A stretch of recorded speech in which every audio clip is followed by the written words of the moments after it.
আসসালামু আলাইকুম everyone, welcome back to my channel Mukti's cooking world.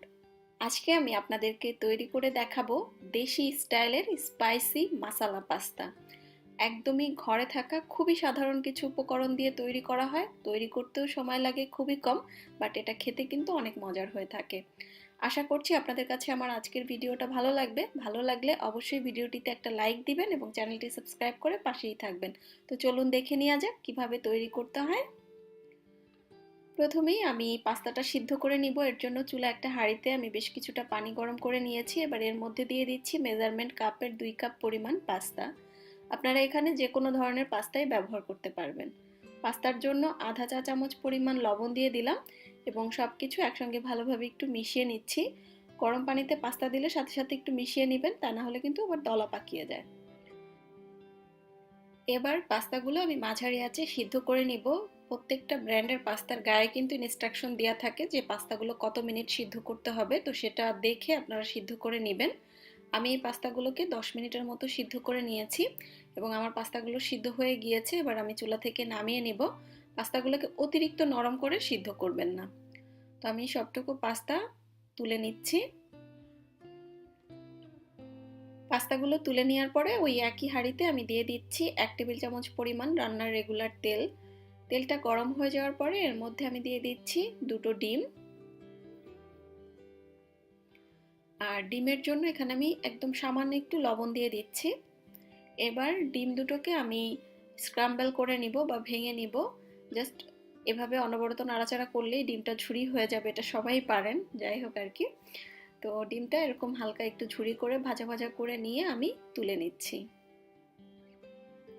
ডিম তুলে নিয়ে একটা সাইডে রেখে দিচ্ছি। এবার ওই একই হাঁড়িতে আমি আবারও দিয়ে দিচ্ছি 2 টেবিল চামচ পরিমাণ রান্নার রেগুলার তেল। তেলটা গরম হয়ে যাওয়ার পরে এর মধ্যে আমি দিয়ে দিচ্ছি 1 টেবিল চামচ পরিমাণ রসুন কুচি।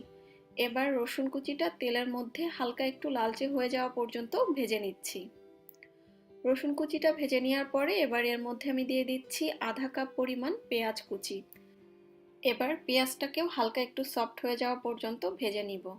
পেঁয়াজটা ভেজে নেওয়ার পরে এবার এর মধ্যে আমি দিয়ে দিচ্ছি 1 চা চামচ পরিমাণ লাল মরিচের গুঁড়া আর দিচ্ছি আধা চা চামচ পরিমাণ জিরার গুঁড়া। আজকের পাস্তাটা একদমই দেশি স্টাইলের, দেশি মশলা দিয়ে তৈরি করছি, এই জন্যই জিরার গুঁড়াটা ব্যবহার করলাম। তবে কেউ করতে না চাইলে না দিলেও হবে। হালকা একটু মশলাটা ভেজে নেওয়ার পরে এর মধ্যে আমি দিয়ে দিচ্ছি একটা বড় সাইজের পাকা টমেটো। চেষ্টা করবেন টমেটোটা একটু পাকা এবং লাল দেখে নেওয়ার জন্য, এতে করে কালারটা খুব ভালো আসে।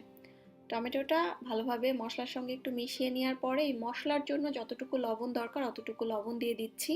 লবণটা একটু বুঝে দিবেন, কারণ আমরা কিন্তু পাস্তা সিদ্ধ করার সময় লবণ ব্যবহার করেছি, ডিমের মধ্যেও লবণ ব্যবহার করেছি, তো সেটা মাথায় রেখে লবণটা ব্যবহার করতে হবে। সব কিছু ভালোভাবে মিশিয়ে নেওয়ার পরে এর মধ্যে আমি আধা কাপ পরিমাণ পানি দিয়ে দিচ্ছি। পানিটা দেওয়ার পরেও সব মশলা একসাথে ভালোভাবে একটু মিশিয়ে নিচ্ছি। সবকিছু ভালোভাবে মিশিয়ে নেওয়ার পরে এটাকে ঢাকনা দিয়ে ঢেকে আমি মিডিয়াম লো হিটে রান্না করব টমেটোগুলো সিদ্ধ হয়ে যাওয়া পর্যন্ত। এবং টমেটোগুলো একদম সিদ্ধ হয়ে নরম হয়ে যাওয়া পর্যন্ত মূলত রান্নাটা করতে হবে। তো বেশ কিছুক্ষণ পরে আমি ঢাকনাটা খুলে নিলাম এবং অলরেডি কিন্তু টমেটোটা গলে গিয়েছে এবং টমেটোটা এভাবে একটু ভেঙে ভেঙে দিবেন, যাতে করে টমেটোটা খুব ভালোভাবে গ্রেভির সাথে মিশে যায়। টমেটোটা ভালোভাবে মিশিয়ে নেওয়ার পরে এবার এর মধ্যে আমি দিয়ে দিচ্ছি 1 টেবিল চামচ পরিমাণ টমেটো সস।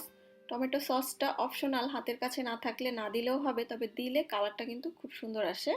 এবার সসটাও ভালোভাবে মিশিয়ে নিচ্ছি। সব কিছু ভালোভাবে মিশিয়ে নেওয়ার পরে এর মধ্যে আমি দিয়ে দিচ্ছি আধা কাপ পরিমাণ ফ্রোজেন সবজি, এগুলো আগে থেকেই সিদ্ধ করা। আপনারা চাইলে পাস্তার সঙ্গেই কিছুটা গাজর, বরবটি বা আপনাদের পছন্দের যে কোনো সবজি সিদ্ধ করেও ব্যবহার করতে পারবেন। আমার মতো ফ্রোজেন সবজি না দিলেও হবে।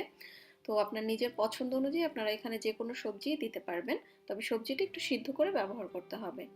এখানে কয়েক ফালি কাঁচামরিচও আমি দিয়ে দিয়েছি এবং সবকিছু একসঙ্গে মিশিয়ে নেওয়ার পরে এবার এর মধ্যে আমি দিয়ে দিচ্ছি আগে থেকে সিদ্ধ করে রাখা পাস্তাগুলো।